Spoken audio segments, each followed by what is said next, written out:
Kota Vatikan sekarang, selain sebagai tempat hiburan, dulunya tuh juga dikenal sebagai tempat dihukumnya orang-orang Kristen. The Pope did not appear in public and Catholics could not work in public institutions. Sosok yang berarti nyelesain konflik antara Italia sama Vatikan selama puluhan tahun, itu ternyata seorang pemimpin fasis loh.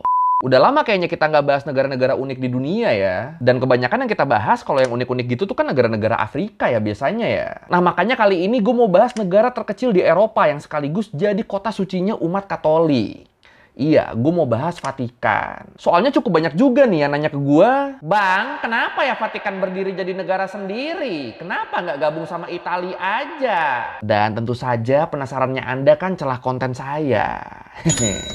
Jadi ya udah kalau gitu, ayo langsung aja kita bahas kenapa Vatikan berdiri jadi negara sendiri di Learning by Googling. Ya, gue yakin lo pasti tahu lah, atau seenggaknya pernah ngedenger nama Vatikan. Kalau menurut Britannica, Vatikan, atau yang dikenal juga sebagai Vatikan City, dia ini merupakan sebuah negara independen yang jadi pusat utama gereja Katolik Roma. Dan negara Vatikan ini diperintah sama The Holy See, atau Tahta Suci, sebagai badan pemerintahan pusat negara suci Vatikan, di mana Paus itu jadi pemimpinnya. Nah, sebagai sebuah negara, Vatikan tuh punya luas wilayah yang kecil banget ya. Cuma sekitar 44 hektar aja, atau sedikit lebih kecil dari luas Jakarta Pusat lah. Kecil amat ya. Dan wilayah Vatikan sendiri tuh ada di dalam kota Roma, Italia, atau tepatnya ada di sebelah barat Sungai Tiber. Kalau berdasarkan survei di tahun 2023, jumlah penduduk Vatikan tuh ada sekitar 764 jiwa. Termasuk di dalamnya tuh beberapa orang pengawal tata suci asal Swiss, sama pastinya Sang Paus sendiri. Dikit amat ya. Nggak nyampe seceng loh. Vatican City is a tiny speck of a city-state located in the heart of Rome. It's only 1 kilometer wide at its widest point. Not the kind of place that would need a robust transportation system worthy of a real city. And yet, there's a lot happening in that small space. Nah, sebelum berdiri jadi negara sendiri kayak sekarang, Vatikan tuh yang masuknya tuh ke wilayah Italia ya, atau lebih spesifiknya tuh wilayah kota Roma. Dan nama Vatikan sendiri tuh udah dipakai dari masa Republik Romawi, dipakai buat nyebut sebuah daerah berawal di tepi barat Sungai Tiber. Atau ya dengan kata lain, sebelum ajaran Katolik Roma berkembang, wilayah Vatikan ini tuh emang udah terkenal ya. Tapi ya waktu itu terkenalnya tuh sebagai wilayah yang suram. Terus di abad pertama Masehi, wilayah Vatikan mulai dibangun sama Agrippina sama ibunya Kaisar Caligula.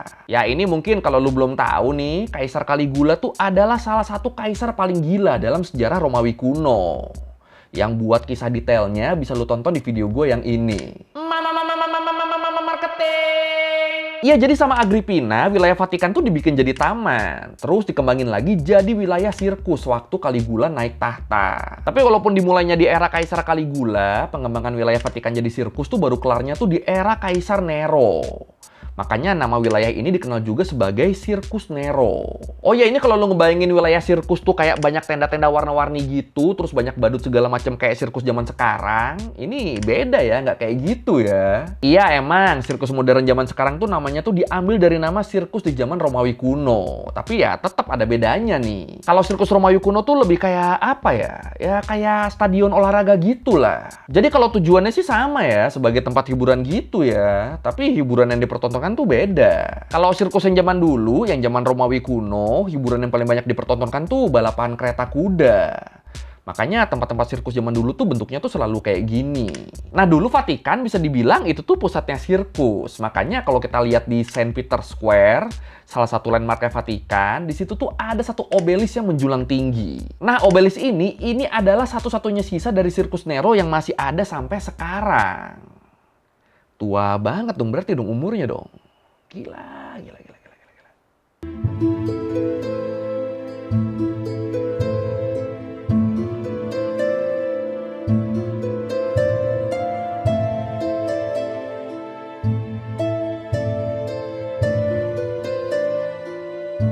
Dan kalau kita ngomongin Sirkus Nero di Vatikan lama, bisa dibilang image-nya tuh beda banget sama image Vatikan City sekarang. Beda banget sama image Vatikan yang dikenal sebagai pusat agama Katolik Roma. Ya gimana nggak beda, Sirkus Nero, kota Vatikan sekarang, selain sebagai tempat hiburan, sirkus ini tuh dulunya tuh juga dikenal sebagai tempat dihukumnya orang-orang Kristen yang dianggap membelot dan nggak tunduk sama kekaisaran. Karena memeluk agama Kristen yang dianggap sebagai agama baru. Dan yang dihukum tuh termasuk salah satunya tuh Santo Petrus, salah satu dari 12 murid Yesus sekaligus Rasul dalam ajaran Kristiani, yang dihukum dengan cara disalib secara terbalik. Makanya nggak heran kalau akhirnya sekarang banyak tempat di Vatikan City yang dikasih nama berdasarkan nama Santo Petrus. Ya, jadi kayak semacam penghormatan gitulah ya atas kematian beliau ya. Kalau dulunya tempat ngeksekusi orang Kristiani, kenapa sekarang malah jadi pusat ajarannya? Nah ini, jadi setelah wafatnya Santo Petrus tadi, ajaran Kristen tuh bukannya mati, tapi malah makin berkembang di wilayah Kekaisaran Romawi. Bahkan di tahun 313 Masehi, Kaisar Roma saat itu, Konstantin I, dia tuh sampai ngeluarin Dekret Milan. Dekret Milan tuh dokumen resmi yang menyatakan diakuinya agama Kristen oleh Kekaisaran. Dan akhirnya 10 tahun kemudian, agama Kristen jadi agama resmi di Kekaisaran Romawi. Terus nggak lama setelah agama Kristen diresmiin, dibangun deh tuh gereja di atas Sirkus Nero, di tempat yang selama ini jadi simbol ancaman buat orang-orang Kristen. Dan gereja ini kemudian didedikasikan buat Santo Petrus, yang jadi martir waktu nyebarin ajaran Kristen sampai akhirnya dieksekusi di tempat itu. Makanya akhirnya gerejanya dikasih nama Saint Peter's Basilica, atau kalau diartiin tuh kira-kira Basilika Santo Petrus. Millions of people travel here to the Vatican to come inside St. Peter's Basilica. Why is St. Peter's Basilica so special? Because it's the house of the Pope, but above all is inside the. Nah, waktu masuk ke era-era di mana stabilitas kekuasaan Kekaisaran Romawi memburuk sampai akhirnya runtuh di abad ke-5 Masehi, di situ gereja tuh justru jadi organisasi yang makin kuat di Roma. Terutama di periode Paus Gregorius I, waktu organisasi kepausan dibikin lebih matang lagi dengan ngasih keutamaan ke paus. Yang sebenarnya waktu itu statusnya tuh cuma uskup dari kota Roma. Nah itu di era itu dikasih keutamaan tuh, posisi uskup Roma jadinya jadi yang paling tinggi. Atau ini biar lebih jelas tentang uskup ini, enaknya kita bahas lebih detail dikit deh. Sebenarnya uskup tuh apa sih? Dan posisinya di gereja Katolik tuh kayak gimana? Dan ini kalau ada yang lebih paham, boleh banget nih ya kalau mau koreksi ya, kalau mungkin gua ada salah nih ya. Jadi uskup tuh bisa dibilang adalah level tertinggi dari pendeta di gereja Katolik. Nah dalam tradisi Katolik, mereka tuh percaya kalau Yesus sendirilah yang ngasih keutamaan ke keuskupan Roma. Makanya Paus tuh jadi semacam uskup yang paling tinggi dan jadi semacam pemimpin uskup lain di seluruh dunia. Nah, organisasi kepausan yang makin matang ini kemudian ngebikin munculnya Papal State di abad ke-8. Ngebikin munculnya negara kepausan atau biasa disebut juga negara gereja. Dan negara kepausan ini bisa hadir, bisa berdiri, salah satunya ya karena pengaruh gereja yang makin kuat. Yang ngebikin banyak wilayah di semenanjung Italia jadi mempercayakan pemerintahan mereka di bawah gereja. Khususnya di bawah kepausan di Roma. Jadi wilayah-wilayah di semenanjung Italia yang tadinya mereka tuh masing-masing, mereka sendiri-sendiri, setelah mereka ngelihat solidnya gereja waktu itu, setelah mereka ngelihat negara kepausan waktu itu, mereka jadi tertarik buat gabung. Mereka tuh jadi kayak, buat urusan pemerintahan, sepertinya kita percayakan ke pihak gereja saja. Kita bergabung saja ke negara kepausan. Wilayah A mikir gitu, wilayah B mikir gitu, wilayah C mikir gitu, akhirnya jadi strong mereka, jadi kuat. Dan berkat ini, negara kepausan akhirnya hadir sebagai entitas pemerintahan sekuler di luar status paus sebagai pemimpin keagamaan Katolik. Atau simpelnya waktu itu, paus tuh jadi pemimpin negara iya, jadi pemimpin keagamaan iya, tapi tetap ini dua entitas yang berbeda. Negara ya negara, agama ya agama, tapi tetap pemimpinnya sama-sama paus. Dan buat wilayah negara kepausan ini, kira-kira dulu tuh wilayahnya tuh segede gini. Ya lumayan gede lah ya. Jadi ya bisa dibilang sebagai pemerintahan, keberadaan negara kepausan tuh ya sukses besar lah masuknya. Ya gimana nggak sukses, negara ini tuh berhasil berdiri selama lebih dari 1000 tahun loh. Dari abad ke-8 sampai akhir abad ke-19. Ya lama banget sih ini berarti umurnya ya. Dan nantinya berakhirnya negara kepausan inilah yang berujung ke lahirnya Vatikan sebagai negara independen. Nah, iki.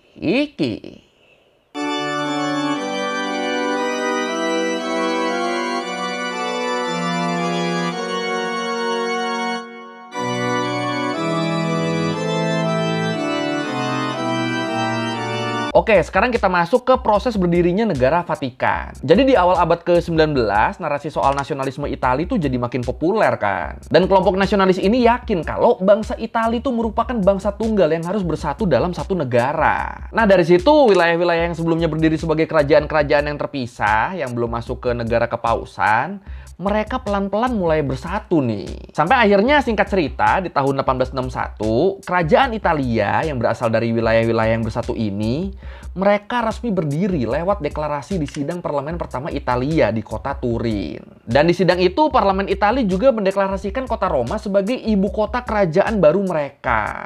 Nah, masalahnya padahal waktu itu kota Roma tuh masih ada di bawah kendali gereja. Roma tuh masih jadi bagian dari negara kepausan. Makanya walaupun orang Italia itu pengen banget ngejadiin Roma sebagai ibu kota mereka, tapi tetap waktu itu kerajaan Italia dan kelompok nasionalis mereka tuh tetap nggak bisa ngambil alih Roma. Karena ya itu Romanya masih masuk ke wilayahnya negara kepausan. Dan negara kepausan sendiri mereka tuh waktu itu punya backingan yang kuat banget.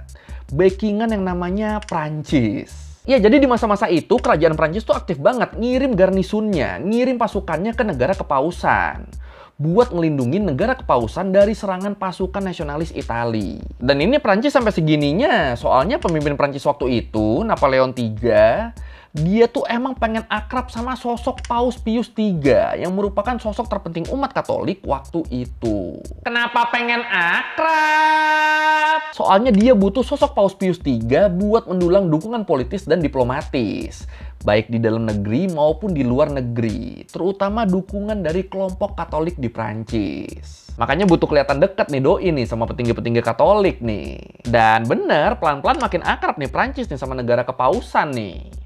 Dan keakraban ini akhirnya jadi tembok besar yang menghalangi ambisi kerajaan Italia buat ngejadiin Roma sebagai ibu kota mereka. Tapi sayangnya di tahun 1870, Prancis tuh terlibat perang melawan kerajaan Prusia. Dan perang ini ngebikin Napoleon III terpaksa narik pasukan mereka yang ada di negara kepausan. Ditarik buat ngebantu pasukan Prancis yang lagi perang. Dan penarikan ini jelas ngebikin Roma yang waktu itu masih jadi pusat pemerintahan negara kepausan jadi makin rentan diserang sama kerajaan Italia. Yang emang udah nunggu-nunggu banget nih, nunggu-nunggu pasukan Prancis pergi dari Roma. Apalagi kan terus dalam perkembangannya Prancis kan kalah kan dari kerajaan Prusia kan. Nah itu makin hilang deh tuh aroma-aroma backingannya. Le colonel, on va vous dire de freiner le mouvement, vous êtes trop avancé. Quelle est notre position ici? Nous n'avons aucune carte. Et où est l'artillerie? Hors de combat, mon capitaine. Soutien impossible. Et les cuirassiers? En déroute, mon capitaine. Le 96e, les turcos du colonel Souzon, ils sont en déroute. On va se faire encercler. Dan kekalahan Prancis ini jelas jadi momentumnya kerajaan Italia dong. Momentum buat mereka ngambil alih Roma dan melengkapi ambisinya menyatukan Italia. Dan ya udah, dari situ dimulai deh tuh misi kerajaan Italia mengambil alih kota Roma. Nah, di sini sebenarnya Raja Victor Emmanuel II, raja kerajaan Italia waktu itu, dia tuh awalnya tuh pengen naklukin Roma tuh secara damai aja udah. Apalagi Prancis yang selama ini jadi pelindungnya negara kepausan juga kan udah nggak ada kan. Jadi ya untuk apalah ribut-ribut. Si Raja Italia mikirnya gitu. Makanya di situ kerajaan Italia tuh nawarin diri tuh buat ngambil alih Roma. Nggak pakai nyerang, nggak pakai ngempung-ngempung segala macem. Bener-bener sopan, bener-bener mereka ngajuin penawaran. Tapi ternyata penawaran ini ditolak sama Paus Pius ke-9. Bahkan walaupun beliau tahu kalau pasukan negara kepausan tuh nggak bakal bisa menang lawan pasukan kerajaan Italia, tapi sang paus tuh tetap kekeh minta para pasukannya buat ngelindungin negara kepausan sampai titik darah penghabisan. Kenapa kekeh segitunya? Alasannya satu, beliau nggak mau Roma jatuh ke tangan Italia secara sukarela. Beliau pengennya kalau emang jatuh ya itu harus dengan perlawanan. Jadi kalaupun akhirnya jatuh, itu artinya Italia ngerebut Roma, bukan Roma secara sukarela gabung sama Italia. Ini pride banget nih berarti nih. Dan ya udah, di tanggal 10 September 1870, mulai deh tuh pasukan Italia masuk ke perbatasan negara kepausan dan terus merangsek menuju kota Roma. Jadi wilayah negara kepausan yang tadinya segini, itu pelan-pelan ngecil terus tuh setelah ditaklukin satu persatu sama kerajaan Italia. Dan karena kayak gue bilang tadi, karena basicnya pasukan kepausan tuh emang nggak sebanding sama pasukan Italia, terutama secara jumlah, Akhirnya nggak butuh waktu lama buat pasukan Italia ngambil alih Roma. Akhirnya 10 hari kemudian, di tanggal 20 September 1870, Italia secara resmi berhasil ngambil alih kota Roma dan sekaligus jadi tanda berakhirnya negara kepausan yang udah berdiri lebih dari 1000 tahun. In 1870, Italian authorities attacked the Papal States. Additionally, the Catholic Church was not allowed to take part in peace treaties after World War I. The Pope did not appear in public, and Catholics could not work in public institutions. Tapi walaupun Roma akhirnya udah direbut sama Italia, tapi Paus waktu itu dia tuh tetap nolak buat jadi bagian dari Italia. Dia nolak tawaran Italia buat jadi pelindung Paus, dia nolak kewarganegaraan Italia, bahkan dia lebih milih buat ngunci diri di kota Leonin yang terletak di Bukit Vatikan. Atau tepatnya beliau tuh mengunci diri di Istana Apostoli. Nah, wilayah Leonin sendiri, dia tuh sebenarnya tuh masuknya tuh ke kota Roma. Tapi terus dia dibatesin sama tembok Leonin, yang juga jadi cikal bakal negara Vatikan. Makanya walaupun akhirnya mereka ada di wilayah Italia, tapi gereja tuh tetap nolak buat tunduk di bawah Italia. Apalagi secara aturan kanonik juga, secara aturan gereja, mereka tuh tetap punya kewenangan kan. Mereka tetap punya kedaulatan menjalankan fungsi gereja. Makanya mereka tuh akhirnya kayak, oke lah negara kepausan ditaklukkan sama Italia. Oke lah Roma diambil alih sama Italia. Tapi tetap kami gereja tidak mau tunduk sama Italia. Dan tensi panas antara pihak kepausan sama pihak kerajaan Italia ini tuh berlangsung selama kurang lebih 50 tahunan. Sampai kemudian di tahun 1929 dicari deh tuh jalan keluarnya lewat perjanjian Lateran. Perjanjian apa tuh? Simpelnya banget, perjanjian Lateran tuh berisi kesepakatan buat menjadikan Vatikan sebagai negara berdaulat di bawah pemerintahan tahta suci. Atau ya dengan kata lain jadi kayak Vatikan yang sekarang kita tahu lah. Dan menurut gua sih yang menarik dari perjanjian Lateran ini adalah orang yang jadi perwakilan Italia di perjanjian ini. Benito Mussolini. Menarik kan ini? Unik loh ini loh. Ternyata dari sisi Italia, sosok yang ngesahin berdirinya Vatikan sebagai negara sendiri, dan sosok yang berarti nyelesain konflik antara Italia sama Vatikan selama puluhan tahun, itu ternyata seorang pemimpin fasis loh. Bisa gitu ya. Dan Mussolini kan emang waktu itu udah ngejabat sebagai Perdana Menteri Italia kan. Makanya nggak heran kalau akhirnya dia yang jadi perwakilan Italia di perjanjian ini. Terus selain mengesahkan berdirinya negara Vatikan, Italia juga setuju buat ngebayar kompensasi finansial ke Gereja Katolik Roma atas hilangnya negara kepausan. Dan ya udah dari situ akhirnya negara Vatikan resmi berdiri sebagai negara yang berdaulat dan jadi pusat agama Katolik. Ngegantiin negara kepausan yang secara resmi bubar. Jadi gitu tuh alasan kenapa Vatikan bisa berdiri sebagai negara sendiri. Padahal wilayahnya kecil banget kan. Nggak lebih gede dari Jakpus, jir. It's been 90 years since the Lateran Treaty was signed. This is important because 100 years ago the relationship between the Italian government and the Holy See was tense. However, as a way to end this conflict on February 11, 1929, Pope Pius XI and King Vittorio Emanuele sent their representatives, Cardinal Pietro Gasparri and Italian Prime Minister Benito Mussolini, to sign the Lateran Treaty. Oke, sekian Ler Bungin kali ini tentang sejarah Vatikan. Dari yang awalnya di zaman Romawi kuno jadi tempat sirkus tadi kan, terus berkembang jadi negara kepausan, terus diambil sama Italia, sampai akhirnya jadi negara Vatikan yang kita kenal sekarang. Ya, kalau lu mau revisi kayak gue ada salah, atau lu mau nanya, atau lu nambahin nggak di video, bisa tulis di komen, kita diskusi kayak biasa. Sekali lagi, thank you nonton, jangan lupa like, comment, subscribe. Bye!